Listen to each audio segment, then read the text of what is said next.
In the booking window, all the bookings for the selected date range are displayed with each status, such as on through, available, and booking confirmed, represented by different colors.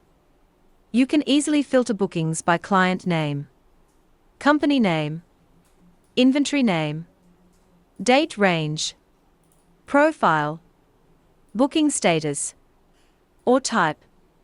Just select the desired options from the drop-down menu, and the booking view will update with the relevant details. The filter button here helps you sort bookings by categories or payment methods. On the right side, we have 3 options.